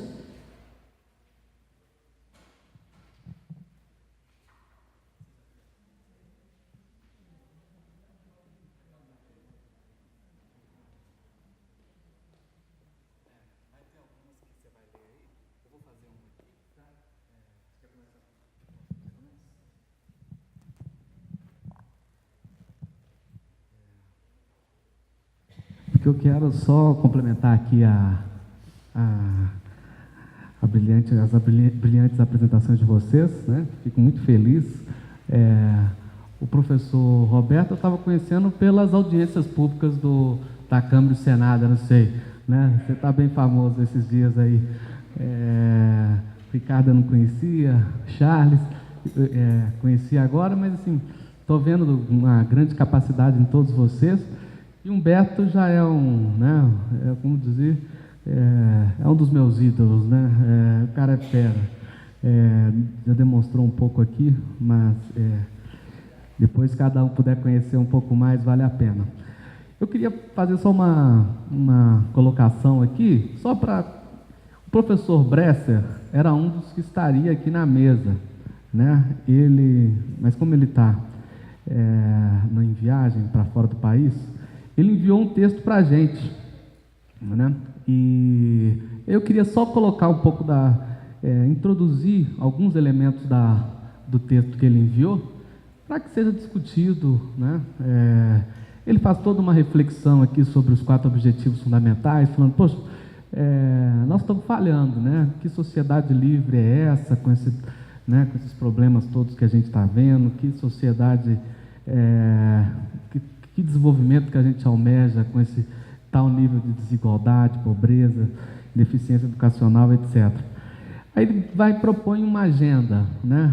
Ele fala, hoje, para se desenvolver, o Brasil precisa enfrentar essa coalizão financeiro-rentista e essa ideologia neoliberal e mostrar que existe para ela uma alternativa razoável, uma coalizão de classes formada por empresários, trabalhadores e uma ideologia desenvolvimentista e republicana que defendam uma política macroeconômica ativa, principalmente uma política cambial que garanta a competitividade para as empresas eficientes do país, uma intervenção moderada do Estado no setor não competitivo da economia, ampla competição no setor competitivo e uma competição vigiada no setor oligopolista dessa mesma economia. Os princípios do desenvolvimento e do republicanismo são essenciais para o desenvolvimento, mas não são a garantia de êxito. É preciso também que hajam boas instituições, um povo identificado com sua nação e seu Estado e competência política e técnica dos governantes. A fala dele aqui, eu acho que assim, o que eu percebo assim, das leituras dos analistas, o ponto talvez de maior conflito aqui é a questão do câmbio, né? Ou seja, manejamos ou não o câmbio aí em prol do nosso desenvolvimento. Ou seja, a gente pode não manejar enquanto a China maneja, e aí, ou seja, aproveitar o professor Roberto, talvez possa nos dar uma luz sobre esse assunto, e também a experiência do Humberto, né, vendo aí que tem contato com o empresariado de perto, né, porque a grande crítica a gente aumenta a competitividade talvez via câmbio, mas assim, isso tem sido usado, como tem sido usado, por exemplo, os financiamentos às grandes empresas, para beneficiar alguns setores, e não para, de fato, a gente calibrar ou seja, alavancar empresas que tenham capacidade sustentável de competir com o mundo exterior. Então, eu queria um pouco comentar assim, aí a agenda proposta pelo Bresser, e, ou seja, a possibilidade, como é que vocês veem? É uma agenda que a gente pode convergir com essa proposta pelo Bresser, ou a gente ainda vai precisar dialogar mais para encontrar um caminho? Eu vou sugerir, então, o seguinte: temos duas perguntas aqui, uma para o Roberto, outra para o Charles. Roberto, já, quando fizer a resposta, já faz o seu acréscimo às considerações do professor Bresser, que nos brindou aí com suas reflexões. Roberto, a pergunta é sobre a infraestrutura no Chile, que foi citado como modelo aqui de crescimento, né? Um país de bons resultados da América Latina. A pergunta é: há algum estudo que você conheça sobre infraestrutura do Chile? Acredito que esteja falando de qualidade, extensão, investimento, política de investimento, já que ele foi um dos países que mais cresceu na América Latina. E a outra, já vou deixar a pergunta para o Charles pensando, quais serão as diretrizes que podem ser tomadas em prol de uma política tributária mais justa? Por enquanto é isso que temos por aqui. Eu passo para o Roberto, então, que vai ter dois desafios aqui. Então, vamos lá. Duas perguntas. Eu vou começar pela ordem, pela primeira. Essa é uma discussão que vai longe, tá? Então, longe de querer me apresentar aqui como dono de uma verdade, eu quero apresentar uma versão. Eu tive, a coisa de 15 dias, eu estava aqui nesse mesmo auditório debatendo com o Oreiro. O Oreiro é coautor do Bresser, talvez seja o herdeiro do Bresser. Aqui nesse mesmo auditório a gente estava debatendo exatamente esses assuntos. Então, feita essa ressalva, vamos lá, o que é a minha visão dessa questão, mas o debate existe e eu não vou aqui negar a existência do debate. A primeira coisa, quando a gente pensa em câmbio, a gente tem que deixar claro qual é a lógica da desvalorização do câmbio para incentivar a indústria. E a lógica é diminuir salário. Essa é a lógica. Isso é inegável. Se você pegar o que eles escrevem, eles concordam. Então, o diagnóstico do câmbio é: o salário da indústria brasileira é muito alto e não permite competitividade com o setor externo. Não estou dizendo que eu concordo, estou só dizendo o que é. Logo, você desvaloriza o câmbio como uma forma de tornar os salários mais baixos em relação ao resto do mundo. Então, esse é essencialmente um diagnóstico. Eu tenho muita dificuldade em entender como é que isso anda junto com quem disse que é reduzir desigualdade. Isso quer, ao mesmo tempo, diminuir salário, aumentar lucro, e isso está no texto deles, é só olhar. É preciso aumentar os lucros para que as empresas voltem a investir, é preciso reduzir salário para que as empresas fiquem competitivas. E, ao mesmo tempo, você fala em desigualdade. Aí, mas lá na frente resolve. Estritamente falando, a gente conhece essa história, é a história do Delfim. Delfim é esse que fez uma desvalorização cambial de 30% no começo da década de 80. Eu não vi resolver problema de indústria, eu vi uma década perdida e uma inflação saindo de controle. Foi isso que eu vi. Aí eles vão dizer: mas é porque em seguida veio uma nova política salarial. E aí a gente está chegando agora no outro aspecto do câmbio, é o quão viável isso é. Ora, as pessoas reagem. Se você faz uma política para diminuir o salário, eu vou reagir. Como eu não sei. Uns vão fazer greve, outros vão fazer lobby. A reação, então, não é coincidência que depois de uma super desvalorização salarial, você veja uma política de salário generosa. Então, você cria um negócio que o cachorro fica correndo atrás do rabo, entendeu? Quer dizer, você desvaloriza o câmbio porque você quer aumentar a competitividade via desvalorização de salário e moeda forte. Mas as pessoas não querem ficar pobres, elas vão lá e exigem reposição salarial. Como nós vemos uma democracia, boa parte disso é bem, até na ditadura. Você vê que o Delfim teve que ceder. No final, Nos anos 70 isso podia ter funcionado, porque ele acusava o cara de comunista, prendia e acabou a discussão. Já nos anos 80 eles não conseguiram, tiveram que ceder à nova política salarial, que boicota. Se você olhar, é a história do Brasil, é a história, a Dilma vai lá, assume, faz aquela desvalorização brutal, que começa ali em 2011, uma trajetória de desvalorização, mas o salário vai junto. Então, você não consegue. Ah, mas a China consegue. Consegue, a China é uma ditadura. Apesar de ter melhorado em vários aspectos, consegue, porque se tu for lá reclamar, o cara te prende. Aí vem um outro fator, que acrescenta esse. Qualquer país asiático que fez política de câmbio fez em cima de um colchão de poupança gigantesco.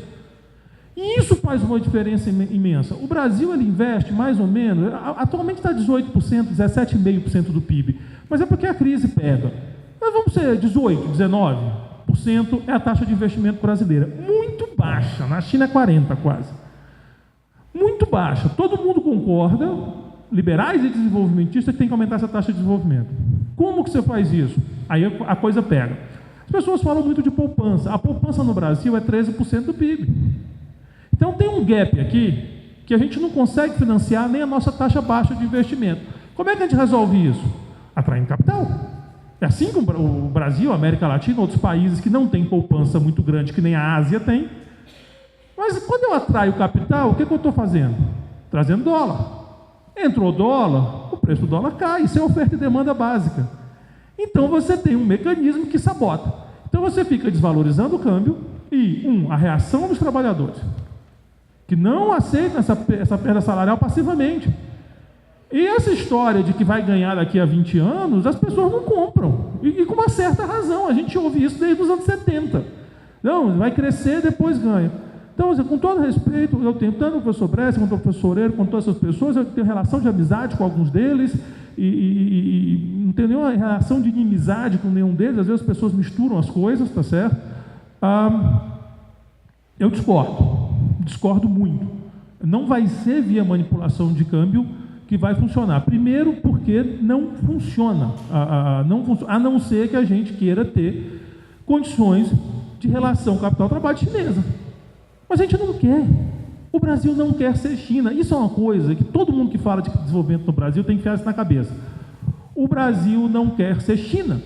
Se um político apresentar para o Brasil as condições de trabalho da China, ele não é eleito. Não é. Então, o Brasil não quer ser China. Ou seja, nós vamos ter que resolver nosso problema de outro jeito. Esse, para mim, é o fato, com todo respeito ao professor Bresser. Eu tenho 1 minuto, mas quando eu tenho 2 perguntas, talvez eu passe um pouquinho de minuto, a outra eu vou ser rápido. Eu tenho uma professora aqui no departamento, eu falei ao tempo que ela é muito amiga minha, foi me orientando de PIBIC, depois de doutorado, hoje é professora, que ela trabalha com infraestrutura, então recomendaria dar uma olhada no trabalho dela, Giovanna Bertucci, para mais especificidade do Chile. Se você olha os grandes números do Chile, a situação de infraestrutura do Chile não é problemática, muito pelo contrário, ela se destaca em relação à América Latina.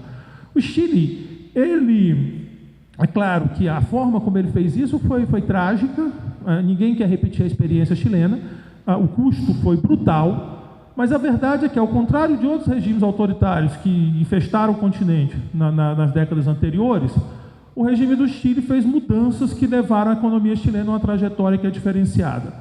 De novo, a gente fala essas coisas, tá vendo, ele quer... Não é, ninguém quer aquilo, tá certo? Ninguém quer aquilo. Ok, isso é uma questão de reconhecer. Você teve regime militar no Brasil, na Argentina, em outros países que só fizeram bobagem, fizeram um monte de bobagem, fizeram um monte de bobagem.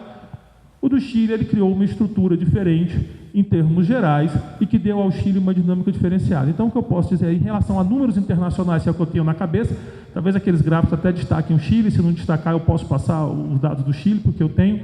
Agora, em relação aos processos específicos de infraestrutura do Chile, eu recomendo dar um Google lá no trabalho da Giovanna, que ela tem muito texto escrito sobre isso. E se quiser uma referência mais nacional, não tão aqui de Brasília, não que a Giovanna não seja, ela tem trabalhos publicados, é o Cláudio Fritz, que também tem um bom trabalho sobre infraestrutura. Era isso.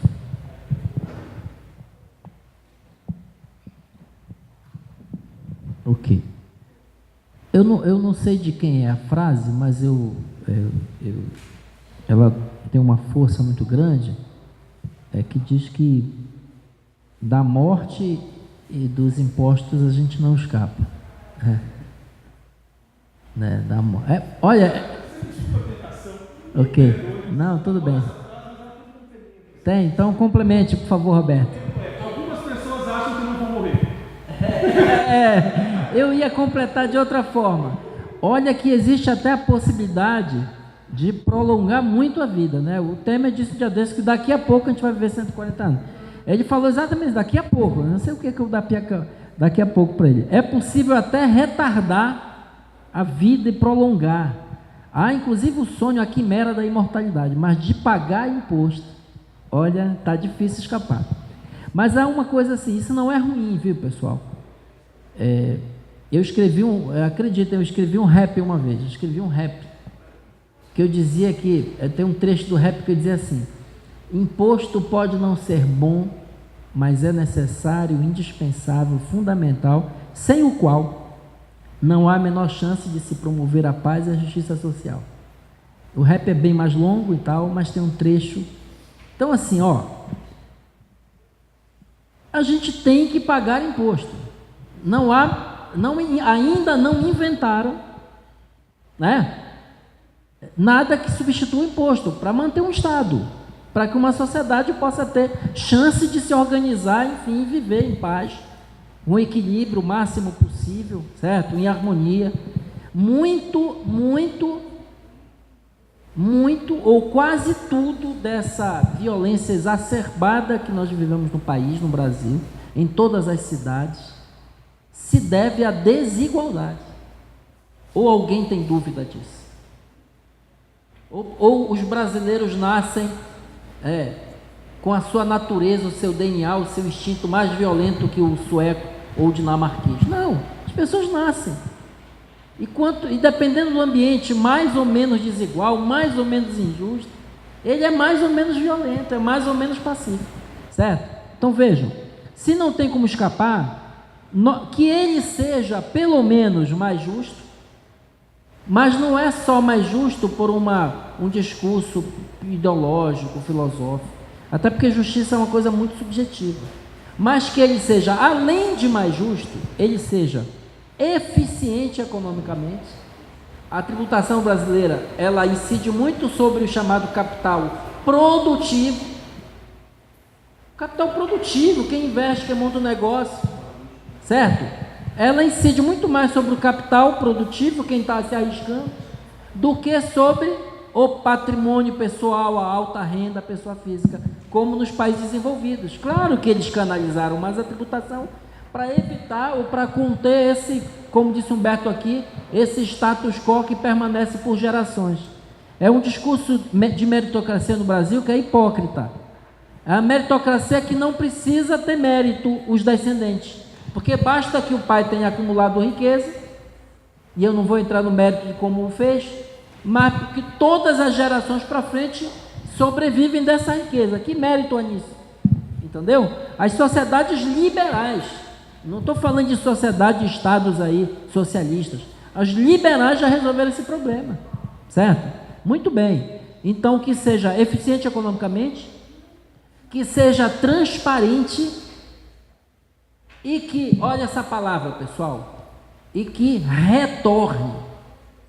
Essa palavra retorno talvez seja a grande chave para explicar por que tanta resistência. Não retorna, porque se retornasse para a sociedade, ela percebesse, eu suspeito que o povo brasileiro, no caso nós estamos no Brasil, ele não teria tanta ojeriza ao tributo, ao imposto, se ele percebesse esse retorno. Então, repetindo, que seja mais justo, que seja eficiente economicamente, que seja transparente e que retorne. Vejam o desafio. Nós propomos, objetivamente, mudar a calibragem da tributação no Brasil, tirando mais do capital produtivo, tirando mais do consumo de bens e serviços das famílias, ou seja, dinamizando mais a economia, possibilitando que o empreendedor, né, seja mais estimulado a investir em empreendimento, gere mais empregos, e as famílias não sofram tanta carga do tributo no consumo, certo? Aquecendo, portanto, o consumo, que ele vá mais para desloque, e para compensar, para você reduzir no consumo, você tem que aumentar, naquilo que eu já disse, não vou repetir, nas altas rendas, aumentar melhorar, qualificar a progressividade no imposto de renda, revogar o tratamento dispensado hoje a lucros e dividendos, a isenção, revogar o tratamento tributário dispensado hoje a juros sobre capital próprio, tá? Olha, recentemente a gente recebeu notícia aqui, estarrecido, no meio dessa crise, né? O Congresso brasileiro, aliás, foi o governo brasileiro, por uma medida provisória, dispensou as petrolíferas aí, as que vão explorar aí as camadas do pré-sal, inclusive, de pagar o que corresponderia a 1 trilhão de tributos ao país. O governo brasileiro fez isso, gente. Ele está querendo caçar benefício de prestação continuada, entendeu? Tornar mais rigoroso o pagamento de um salário mínimo para pessoal trabalhador rural, idosos, e dispensa as petrolíferas estrangeiras de pagar 1 trilhão de tributos para o país em 25 anos, porque é o que foi feito. Então vejam, hoje, pessoal, para vocês terem uma ideia, apenas a mudança do lucros e dividendos, passar a tributar e mudar o tratamento tributário hoje dispensado a juros sobre capital próprio, nós poderemos recolher, pessoal, 60 bilhões de reais a mais por ano no Brasil, só com essa mudança. Isso é calculado, viu, pessoal? Porque está na declaração de imposto de renda desse pessoal. É uma faixa lá em cima, acima de 320 salários mínimos. Bastando mudar esse tratamento, são 60 bilhões.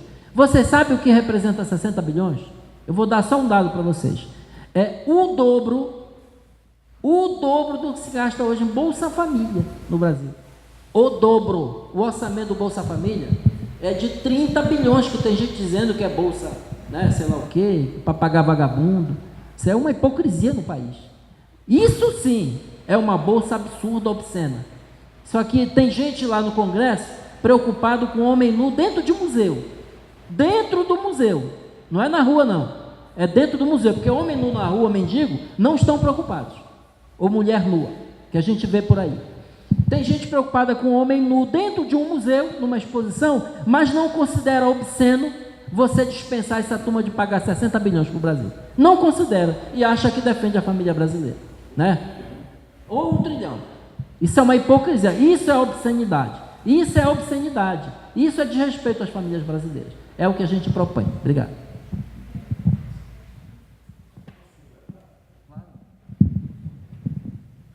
Resgatando também um outro ponto que eu acho que vem nessa linha, que o professor Bresser enviou para o André, que é a questão do sistema financeiro brasileiro, né? O Brasil tem uma benevolência com o setor financeiro que eu não conheço nenhum outro país que na cadeia produtiva o setor financeiro tenha tanta preponderância. E essa preponderância está no orçamento geral do nosso Estado também. Nós estamos hoje criticando bastante a Previdência. É natural, óbvio, todo mundo deseja mais longevidade e os ajustes oportunos que venham a se fazer nas previdências, obviamente não só do Brasil, no mundo inteiro isso acontece. Então não é um privilégio nosso ter que discutir a Previdência, mas a gente esquece o grande número de custo para a sociedade brasileira hoje no nosso orçamento geral, e não no orçamento corrente que o pessoal discute. Metade do que nós todos pagamos não está naquilo que a gente usufrui, e sim está pagamento de juro para banco. E a gente, o Congresso brasileiro é apático em relação a isso, por alguma razão muito estranha. Obrigado, Humberto. Uma última pergunta aqui, acredito, não chegou mais nenhuma, que é para mim: de que forma a pesquisa científica no ambiente universitário pode contribuir com o desenvolvimento de políticas para a redução da desigualdade? Bom, vou falar, se Alberto e Humberto e Charles quiserem complementar, fiquem à vontade. Bom, acho que de todas as maneiras, né? A primeira fórmula, acho que para a universidade, eu sou professor universitário, sou acadêmico também, além de funcionário público. Eu acho que a universidade não pode estar encapsulada e fora da sociedade, né? Não pode estar produzindo dissociado dos problemas da sociedade que ela habita. Eu acho que, em relação às políticas para a redução da desigualdade, o grande problema é que o Brasil, que tem uma desigualdade estrutural, uma heterogeneidade estrutural, né, como a literatura econômica dos anos 50 explorou muito, ele se acostumou a ter 2 Brasis dentro dele, no mínimo. E o Brasil formal, ele está muito bem servido de instituições que pesquisam a realidade formal, que oferecem soluções alternativas, né? Inclusive com melhorias institucionais nesse nível. Já o Brasil informal, o Brasil do pequeno produtor, o Brasil que precisa do MEI para se formalizar, precisa do Crescer para microcrédito, precisa de entidades como o Sebrae, são raríssimas, que podem oferecer capacitação técnica, precisa de um Pronatec para fazer qualificação profissional em massa. Esse Brasil ainda precisa de muita produção. Então, a experiência do Humberto, que eu não conhecia pessoalmente, na época eu estava no MDS fazendo um trabalho também de inclusão produtiva. Ele é um trabalho ainda, infelizmente, pioneiro, né? Ainda, infelizmente, olhar para o Brasil informal e pensar em medidas que aumentem a produtividade, que melhorem o ambiente de negócio, para quem está excluído atavicamente, secularmente, isso ainda é um desafio. E eu vejo a universidade como um locus privilegiado, primeiro pelo livre debate, pela curiosidade acadêmica, pela capacidade técnica, e queria aqui fazer um agradecimento e dar parabéns a Publicae, porque para mim assim, é surpreendente. Eu sou administrador de graduação, é encantador ver uma empresa júnior promover esse debate, estimular essa linha de pesquisa. Eu sou coordenador da empresa júnior da Estácio de Sá de Engenharia de Produção, e quero replicar essa experiência de vocês aqui, promover eventos que possam trazer espaço para discussão, para debate. Vocês estão de parabéns, tomara que sigam um exemplo e que isso aconteça em outras instituições. Quero ser convidado para participar, porque é uma atitude salutar. Parabéns aí à UNB, à Publicae, e que o ambiente acadêmico seja sempre um espaço de reflexão para combater, inclusive, a desigualdade no país. Palavra... encerramento aqui para os colegas. Roberto, por favor. Antes do encerramento, eu só um comentário rápido sobre a universidade. Essa apresentação que eu faço das reformas, ela tem são 3.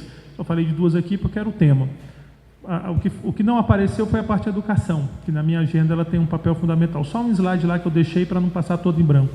E a universidade se insere aí. Na universidade, pesquisa, ensino e extensão são indissociáveis. E a universidade ela tem o poder de combater a desigualdade, porque ela transforma vidas. Eu tenho uma história, tanto de colegas meus quanto de alunos, que superando dificuldades inimagináveis para mim. Eu sou um típico cara da velha classe média brasileira, não da nova.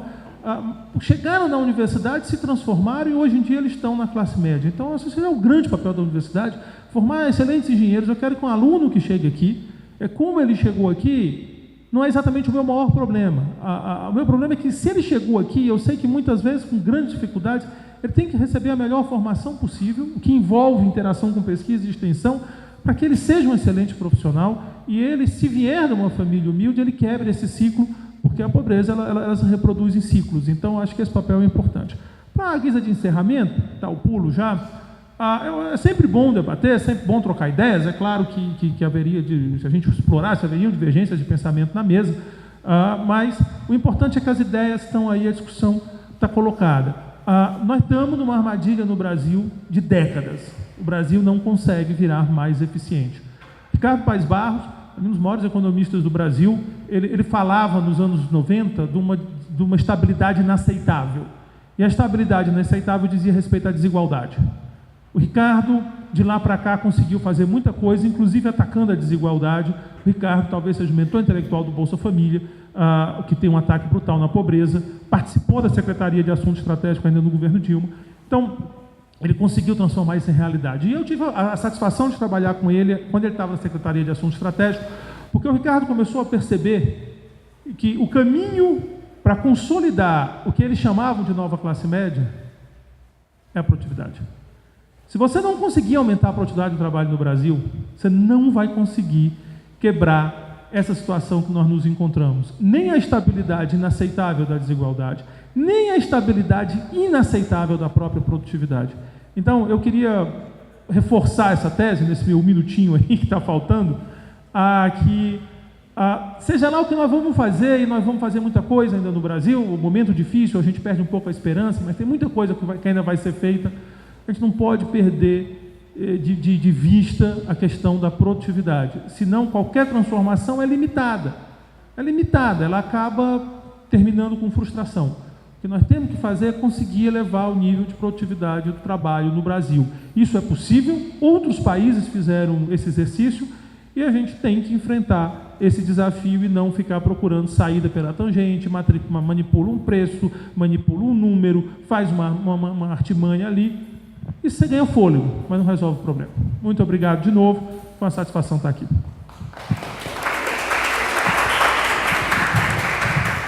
Bom, quero agradecer o privilégio aí de dividir a mesa, viu? Ricardo, Roberto, Humberto, vocês, aprendi muito, pela honra do convite, viu, André Rafael, obrigado pelo convite. Quero agradecer também ao Fórum Nacional pela Redução da Desigualdade, um fórum tão importante que trata de um tema tão fundamental no Brasil, pela honra de ter me permitido representar esse fórum aqui nesse momento, agradecer a vocês, as perguntas. Encerro dizendo que a crise, e já há algum tempo aí a gente tem ouvido falar isso todos os dias no noticiário, nos discursos políticos, a crise ela não é obra da natureza, ela não é um fenômeno, entendeu? À margem aí da ação humana e nem da intervenção humana, não, ela é muito fruto das nossas escolhas, nossas que eu digo em sentido genérico, não a minha pessoalmente, mas das escolhas que o país tem feito. O país escolhe pagar metade do seu orçamento, né, com dívida. Isso é uma escolha. Nada obriga o país a comprometer metade do seu orçamento, o orçamento geral da União, com a dívida. O país escolhe isentar lucros e dividendos, escolhe tratar juros sobre capital, são escolhas. Escolhe pesar a mão no consumo, na tributação do consumo, são escolhas, e outras escolhas podem ser feitas. Escolhas que nos trouxeram até aqui. Outras escolhas precisaremos fazer, outros caminhos trilhar, propor, para que nós cheguemos aí em 2030 com um país melhor, certo? Mais justo, com mais paz social. Não haverá presídio que resolva o problema da violência no Brasil, não haverá endurecimento das regras do direito penal, isso é conversa fiada para empoderar algumas corporações, não é isso que resolve o problema do Brasil.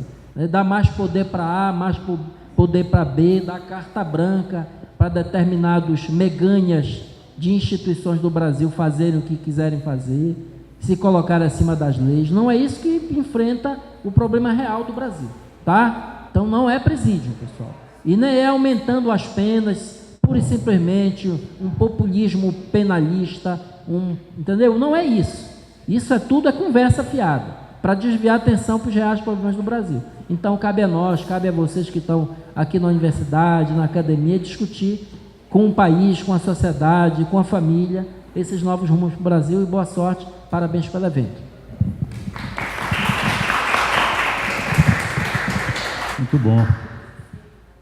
O que é que adianta para os mais ricos ganharem mais dinheiro e gastarem depois para construir muros mais altos?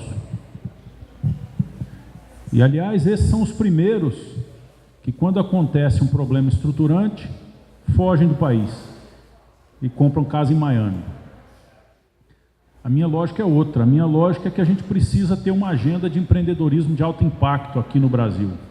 Essa semana agora eu vou ter a oportunidade de participar do maior evento empresarial de empreendedorismo de alto impacto lá na Finlândia, em Helsinki.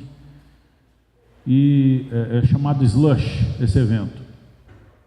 Lá é uma região muito interessante porque é a região do planeta, os países nórdicos ali da Europa, que tem o mais alto índice de scale-ups de sucesso. Aquelas que atingem acima de $1 bilhão de valor de mercado, né? Chamados unicórnios. Então, o mais alto índice de geração de unicórnios do planeta está ali naquela região. E é muito interessante que, conversando com eles sobre por que esse evento acontece em Helsinki e não lá no Vale do Silício, que seria natural ali nos Estados Unidos, né? Se por diante, eles dizem, olha, primeiro, é um país, a Finlândia, com 3 milhões e pouco de habitantes, quer dizer, é o Distrito Federal, né? Então, ousaram e fizeram. Então, a coragem, a ousadia foi importante, mas o ponto-chave que eles reputam para esse evento ter sido consolidado de 2008 para cá, o principal evento nessa agenda global, é a coesão social. Setor público e privado juntos, instituições trabalhando de forma coordenada, e o evento é organizado com 2.000 voluntários universitários da região. As principais universidades da região, os alunos estão participando e organizando o evento. Então, saudar também aqui os organizadores da empresa Júnior, acho que tem tudo a ver esse tipo de perspectiva. Agora, a segunda coisa que eles falaram, e com isso eu encerro, é o seguinte: precisamos do Brasil. Os organizadores de lá dizendo, o Brasil é um gigante que não pertence a si próprio, ele pertence ao planeta. O futuro desse século, o sucesso desse próximo século para a agenda global passa pelo Brasil. E aí eu faço um chamado: não podemos ficar dentro da universidade, nós temos que sair daqui com uma mensagem para fora, porque com a liderança que nós hoje temos nesse país, não será possível ocuparmos o espaço que precisamos ter na agenda mundial. Vamos adiante. Obrigado.